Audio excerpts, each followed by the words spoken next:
So now I actually lead that program that helped me as a youngster get outdoors. I suppose what we're doing in outdoor education is giving those children those foundational skills to look after themselves, keep themselves safe. You take away that phone, initially there's that discomfort, but what people find is that they gain genuine connection with one another. Yeah, so this expedition has been going now, I would believe, in excess of 15 years. So it is the single most successful trip we've run. They sleep in hammocks between the trees. They cook over open fires. We take that experience, that 8-day experience in Sweden, to another level. So places like the Himalayas, India. And the idea there is to put all those skills they've learned and put them in an environment that really tests those. So it nearly always involves spending time with the local people, and we're seeking out that adventure that gives that real sense of achievement. Today on the Diary of a Future CEO, I'm joined by Ben Parker, Director of Outdoor Education at the Perse School and also a former student. Ben's passionate about giving young people the opportunity to step outside and embrace adventure. Ben, welcome. Where did your love of the outdoors begin? So for me, I suppose it all began as a child. My family were very active outdoors. I come from a very large family, so I actually have 6 siblings, and we couldn't afford those bigger holidays, so we hired holiday cottages and went hiking. So it started there, and my dad used to kayak as a child, so he bought us some kayaks, I suppose when I was about 11, and from there on I was paddling or hiking or cycling, as lots of people do around Cambridge, and then it really took off at school. So I'm an old Persean, and the Scoutmaster at the time was very active in running trips. So I came from scouting outside of school when I came to upper school, and then it just took off with the school. And tell me about your role now. So now I actually lead that program that helped me as a youngster get outdoors, but it's albeit a much larger program and no longer part of scouting. But I now direct that department, and we run everything from year 3 to year 13. So it's a bit of a bigger project now. So as well as being part of the curriculum for young people across the school, you also have over 800 students that have voluntarily chosen and elected to, I want to do Perse Outdoor Pursuits. How does that make you feel? It's that popular. I'm taken aback, to be honest.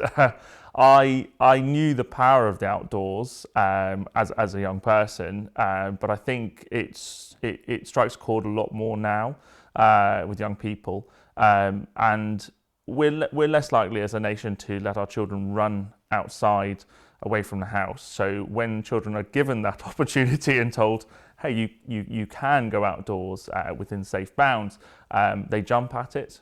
And especially Perse kids. Ben, that's so interesting, because I remember when I was younger, I used to just go off on my bike for hours and hours with my friends. My parents wouldn't know where I was. How do we tackle society today where parents are just so much more worried? I think that's a really interesting question. I've got 3 daughters under the age of 7. Would I do the same thing that my parents did? I don't know yet. I live out in the countryside, and I did also live out in the countryside as a child, so I suppose perceived threats were much less. I hope that we do continue to do that, but I do understand the challenges of letting your children run free. I suppose what we're doing in outdoor education is giving those children those foundational skills to look after themselves, keep themselves safe when they do go outdoors. I'd encourage parents to do it. I haven't yet tested that on myself, so we'll see when my kids get 11 plus how I feel at that point. Let's talk about some of the skills that young people who take part in your programs are gaining, because there's a number of skills that kids can learn in the classroom, but there are so many more different skills that they learn with you. Absolutely. I think one of the biggest points to take away from outdoor education is those social interactions. So classrooms are far more evolving spaces now. I used to be a classroom teacher teaching geography, and we do seek to create peer-to-peer learning, and a lot less teaching is now done teacher-led. So I've got to say, first of all, that the classroom isn't all that bad, and it does teach a great deal in terms of social interactions. But where you give young people true responsibility and indeed autonomy, that's where those greater social interactions come into play. The idea of fairness, the idea of leadership, and the ideas of delegation, those only really become true when there's real consequence. So if you're a young leader in outdoor education groups and you've got to make a meal at the most basic sense for another adult, when you delegate something to a younger peer of yours, there are consequences if they don't cook the food well. The adult might become unwell, or indeed you might get a lower score.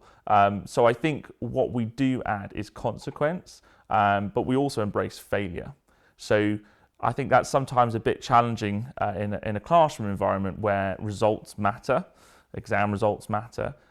In an outdoor context, obviously failure can involve some degree of risk, but what we can do is facilitate failure within safe boundaries. And I think those consequences really help children develop that sense of self-worth, that they actually have the responsibility themselves. And at the end of it, once they've taken on those risks and experienced that autonomy, there's a real genuine sense of achievement. I've done something that I wouldn't or didn't feel I could do previously. When I visited some of the children on camps before, quite locally, I've always been so impressed with a couple of things. One is that the children are the leaders, so they're doing everything from organising the whole camp, like you mentioned, cooking the food, organising everything. But also, there's no mobile phones in sight. This really is just being outdoors and all those skills that go with it. Yeah, I think the mobile phones is a really key point. And it didn't actually start with mobile phones. It started with, believe it or not, MP3 players. So when I started working as an outdoor education instructor, we did have little iPod shuffles, I think they were at the time. And obviously there were Discmans in the past. But effectively that ability for a child to plug in to their own music and plug out of the rest of the world. And I was deeply against that. The whole point was that they were meant to be interacting with one another. And what we find is that young people initially are a little bit resistant, but in many ways that's the hook that brings them back in the future. Because you take away that phone or that MP3 player in the past, and suddenly, initially there's that discomfort. You've got to engage with other people. You've got to talk and come up with topics of conversation. But what people find is that they gain genuine connection with one another. And those things that we may have done in the past, like card games, like board games, or simply just sitting and watching the environment go by, they become the norm for an expedition. And once you've had a taste of that, a lot of our students are more than happy to hand in their phone at the beginning of the trip, and they look forward to it. And I would say even it becomes a bit of a pinnacle experience in year 11, where that's where you would have thought at that age range that students would want their mobile phones due to social media and online interactions. But actually that's the stage where they tend to be even more engaged with the idea of not having their phones. So in Sweden, that is one that I've had a lot of feedback on, where they hand their phone in, they fly out to Sweden, they go and do their canoeing expedition, but with no digital connections, and it's purely the environment, their friends, and the trip itself. You mentioned Sweden there as one of the expeditions. Can you tell me a bit more about that? Yeah, so this expedition has been going now, I would believe, in excess of 15 years. So it is the single most successful trip we've run. And I think we now have well in excess of 1,000 Year 11 students have gone out to Sweden. And basically it involves 8 days self-sufficiently paddling down a very large lake in Sweden and camping out on islands. They sleep in hammocks between the trees, they cook over open fires, and they literally shop at the beginning of the trip. They spend 8 days with their friends going through the environment. And the key thing there is the change in pace. So they've just come off their GCSE public exams, and they're now put in an environment where actually the pace completely changes. They have to react to the weather. And at this time of year in Scandinavia, there isn't really night time. So you've got almost continuous dusk. And that really throws people off sometimes. But what it does mean after a couple of days is those students tend to calm down. they tend to slow down and those more interesting conversations and experiences take place. And genuinely that is the one we get the greatest deal of feedback from students in terms of that experience of being away from modern society and spending time with their friends. As well as Sweden, you also take children on even bigger expeditions, even more high-risk expeditions. I'd love to hear a bit more about some of those. So yeah, in year 12, we take that experience, that 8-day experience in Sweden to another level. And we look at doing expeditions between 16 and 21 days in length. These are normally to the greater ranges. So places like the Himalayas, India, and the Andes. Specifically, this year we're looking at going to Bolivia. They will nearly always involve winter mountaineering and high altitude, somewhere around 6,000 meters above sea level. And the idea there is to put all those skills they've learned from year 7 all the way through to year 12 and put them in an environment that really tests those. Not only that, we're trying to be a bit more outward looking at that stage, so trying to engage with the wider world, understand different cultures, so it nearly always involves spending time with the local people and getting an understanding of what their childhoods have been like, what their aspirations are, and I hope that increases or expands our students' horizons. Some of those expeditions, they're tough mentally as well as physically. How do you prepare students to get through that? So every program we have has a lead-in program. So you'll have sessions either fortnightly or weekly that prepare you for these major trips. So we don't just sort of do a training weekend and then off we go.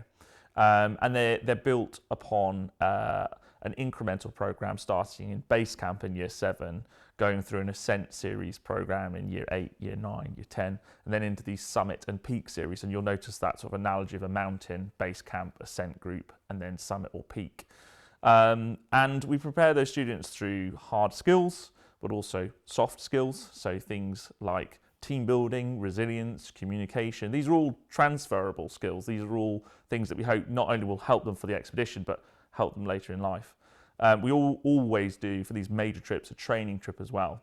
And the purpose of that training trip is to get them into an environment as close as possible to the environment they're going to go to. So for these Bolivian and Indian expeditions, we'd be looking at going to Scotland in February, where there's hopefully snow cover, and put those children through their paces and working together, crampons, ice axes, rope work. And as we go through the year, we're constantly assessing those pupils and seeing how they're getting on, providing with additional support if they need to. The great asset of PES, or outdoor education as a whole, is that we're part of the school. So if we need to plug into the pastoral system, if we need to plug into the tutor system, we can, and we can understand and engage with what those pupils need. But in general, we have weekly or fortnightly sessions and those training trips. And how have you seen children's confidence and leadership grow over the years? Have there been some children that you can just look back and think, wow, that child joined where they were really maybe shy or didn't really want to get involved, and then watch them growing, becoming a leader and really taking control? I mean, there's the whole spectrum. You have, of course, those that really struggle initially and they gain a little bit. You get those that were relatively competent and they excel. And then obviously you get those that just enjoy the experience and they take away what they will, but outdoors is not going to be for them.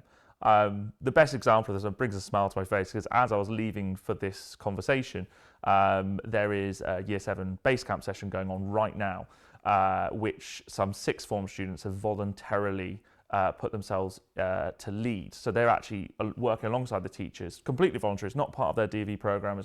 It's off their own back. They want to work with the year 7s, and they're helping them with an archery session right now. And I think one of the things that's always struck me, and which makes it very hard for me to feel that I'd gained so much enjoyment from any other job, is that those students I've worked with since they were probably 9 or 10 years old, and seen how they've progressed. And obviously they fit into that category of very competent and now excelling in the in outdoor instruction and mentoring of young people. But evidently there are students that do struggle and they continue not to necessarily excel, but they gain great confidence. And I think it's those basic things that sometimes are a little bit quieter, a bit harder to see. But you'll get students that, for example,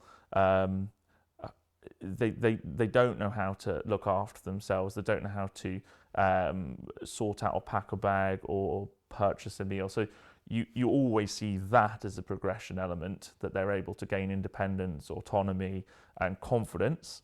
And hopefully that means that when they go to university, they can go and buy their own food, they can budget, and they can look after themselves. But as I say, there's a whole range of experience. And that's not even talking about the emotional side of it, or the resilience element of it, or the mental health side of it. I've had plenty of students say to me, this is the one thing that it was terrible at the time, but I've written letters since they've left school and said, actually, if I can manage that terrible day, whether it was a storm or a sleepless night in a tent that was blowing around, it meant that I could use that as a reference point when I was really faced with this challenge at university or in my career, and say, actually, I survived that. I can deal with this that's in front of me now. And there are things that maybe the teachers don't notice directly, and obviously I don't understand at the time the impact it has, but since I've done this job now for 15 years, I've had quite a lot of feedback from students saying, actually, that's one of the most powerful things, is giving them experiences and memories that are almost reference points in time for them to reflect on and go, actually, that was tough. What I'm faced with now is manageable if I just take it one step at a time. From those smaller first steps to getting to the top of a summit, can you talk us through what that feels like when you've been maybe trekking through some really tough terrain for several days, camping out in the middle of nowhere, and then you kind of reach the peak to where you were hoping to at the end of your summit, where you're maybe getting that flag out and celebrating. Talk us through that process. I think it's one of the biggest achievements. I experience it every year, and you would have thought over time that maybe that experience would dull. But it certainly doesn't, because the students themselves are different. They come at it with different backgrounds, different objectives. I think ultimately it's a great sense of pride in what they've done. And not all kids make it to the summit. Obviously, they make their own summits. They will get to high camp, base camp, or they won't even get that far. But for them, that was the goal that they set themselves, and they achieved it. And there's a good example of what impact does that experience have on me and have on the pupils. And that would be going back to the first expedition post-COVID. And this was summiting Huayna Potosí in Bolivia. And at the time, it was extremely challenging to get the insurance in place, to even consider going so far with all the regulation at the time. And I was working with a really small group of kids, and they did exceptionally well despite the weather. And we got to the summit, and they were just so proud of themselves. They'd had to, trudge through some really difficult conditions, and it was, I think, a 16-hour summit attempt by the time they got there. And I think at that point it was a sense of relief, a sense of pride, but also a bit tearful, because the level of effort that the students and myself had gone through just to get there. It wasn't the physical element, it wasn't surviving with the reduced oxygen. It was simply the sense that we all had at that time that, going out for your 1 hour of exercise a day, or whatever it was in terms of regulations, to be able to break free of that and go and have a true adventure was massive at the time. Albeit I'd done that summit multiple times, but that particular occasion with those kids, they'd really persevered and said, no, we're going to do this. And they'd stuck by that through all of those various uncertainties. I can see why that was really emotional for you. But it's interesting that you refer to a true adventure, because when I think of the work that you're doing with outdoor education, I really feel like you are giving children an adventure. So enjoyment's key. we do professionalise things quite severely. In the past, I would say trips didn't have necessarily the organisation that they do these days when I was a child. So yes, we have very clear expectations and auditing methods to make sure that we're doing things safely, but ultimately we still aspire to go beyond what a normal school trip would be, and we're seeking out that adventure that gives that real sense of achievement. I think it would be a terrible shame if we didn't. We do need to sit within a risk envelope and make sure things aren't too risky. but we do want children to leave the school understanding that decisions have consequences, and ultimately, sometimes that means we have to make the harder decision. Now, this leads me on to talk about summiting. We touched on that in the last question. Summiting isn't something that we always do, and in fact, I would say the majority of times we haven't reached the summit. And those decisions can be really, really difficult because those students, those parents have invested quite a lot of money into going. And ultimately, of course, they want their child to come home safe. But we all have that inbuilt bias towards, I've paid for something, I'm going to do something. And I think some of those more impactful memories are actually not the ones where I stood on the top, albeit that one post-COVID was really, really good. It was those experiences where I said, we're not going to go because I can hear the thunder and lightning, or I can see the clouds are moving too fast and therefore the wind speeds are too high. They're the ones where I said, we're not going to go and these are the reasons. And there was an occasion, same mountain, same refuge, but 4 years prior, where I said the same. And actually that was a moment that the students turned around and gave me a spontaneous round of applause. I think it was more from relief because they could see the weather conditions that were pervading at the time, and they were just relieved. But ultimately, I hope that that's been an experience for them when they got back to the UK, to know actually sometimes you've got to listen to your gut. And even though you feel committed to something, the greater lesson here is to know when to stop. And I was going to come on to asking you about those skills and qualities that you learn in outdoor education that you can use in your future. And you referred to one there, which is really helpful in terms of just, like you say, being brave enough to trust your gut instinct and know when to stop. And that could apply to so many things. But what other skills do you feel young people are gaining in outdoor education that they can use in their future?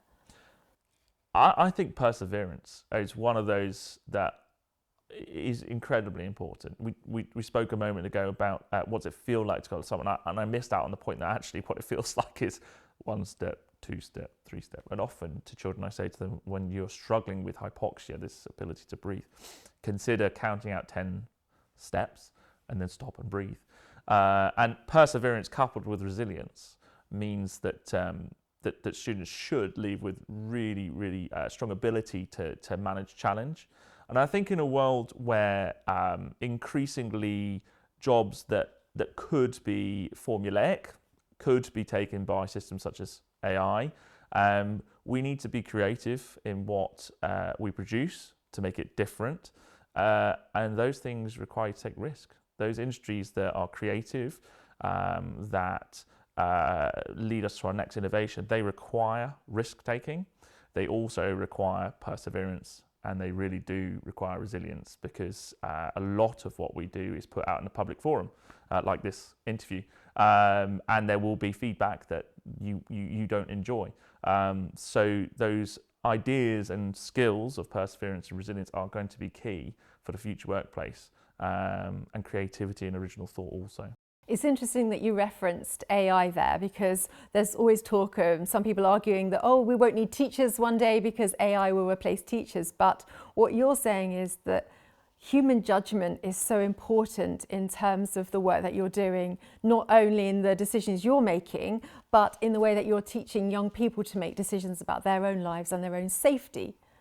Absolutely. I think AI will have an impact. I'm by no means an expert, so I can't predict what it's going to be, but I certainly feel like the differentiator will be, can that young person, as they grow up and head out into the world of work, can they interact with people in a deeper way? Can they make an impact on them that is meaningful? And that comes down to communication. It comes down to human understanding and human interaction. And we talked about that earlier, about that really important of disconnecting from the digital world and interacting. And we do that with kids to make sure that they learn those skills. They learn where the social boundaries are. They learn how to support people when they're struggling. And I think in the future, AI will be able to do those formulaic elements, maybe marking work. We're already seeing that coming in.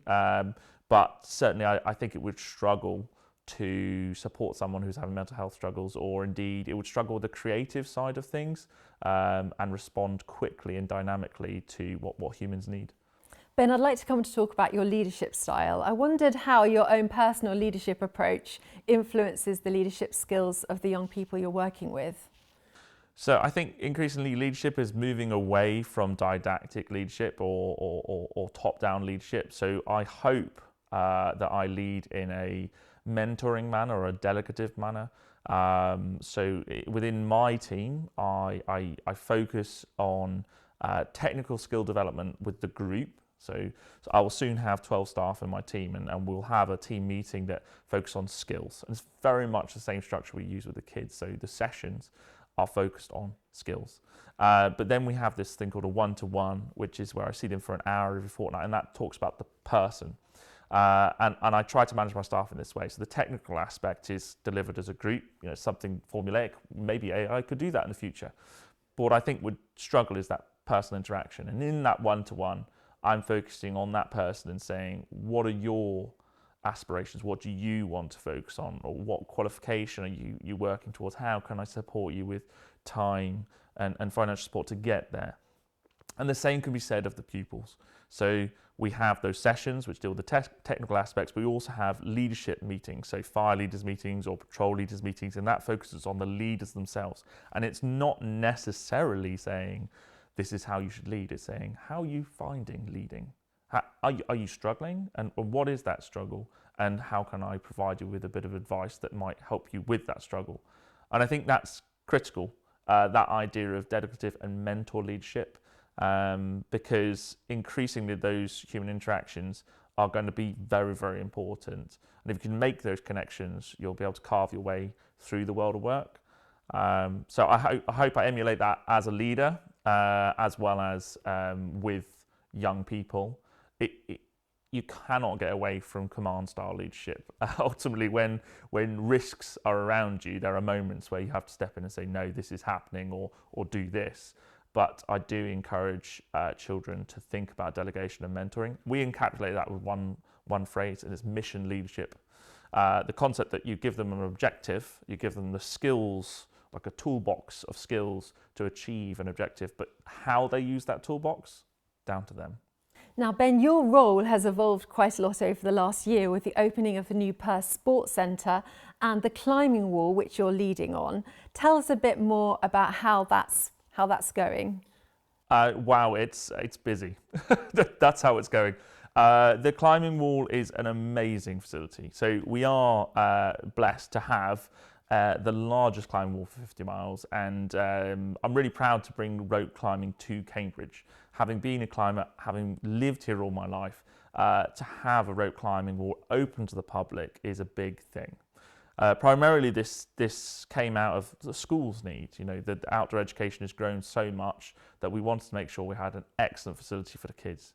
And what's been really the icing on the cake is that we are providing this to the public as well. So for those that can't access private education, they can experience those skill development areas in the climbing wall, and we provide everything from adult learning to young people learning, and that includes NICAS, which is the National Indoor Climbing Association scheme. And that is an accredited scheme teaching children how to boulder, how to climb, how to lead climb, and it also brings in those skills of resilience, communication, problem solving, teamwork. So it is really, really exciting to be able to offer that beyond the Perse envelope. And that's going really, really well. Obviously with new big projects, there's new staff, there's new training, but yes, we're doing well in that area. And as you said, open to the public as well, so anyone could come along and have a go. Absolutely. Ben, to end our podcast today, we always ask people if they have some words of advice or wisdom that they want to share, particularly if you're going to write something in your diary today, maybe to read again in 10 years' time. What would that be for you? I think it comes back to that theme that we've talked about in this conversation. It's about creativity and risk. All of what outdoor education is creativity. It started as scouting, it then became outdoor pursuits, and then it's evolved with all of these groups from paddle sport through to climbing. And those have been ideas or comments from pupils over the years saying, I would like to go and kayak white water, I'd like to climb on real rock. And I've gone, okay, excellent, let's take the risk, let's take that idea and give it a go. And so every group has evolved from that kind of conversation or that kind of input. I've been brave enough to take it on board. I've been brave enough to try it out and then develop from there. And where we stand today is proof of that. So what advice would I give people? I would say, listen to what other people have to say, be collaborative, work as a team, be brave, and take a risk, but also know when to stop. There have been many groups that don't exist today, shouldn't exist today, that I have tried. So be brave, take risks, listen to other people, but just be aware when it's not quite going right, call it quits, move on. Thank you very much, Ben. No problem.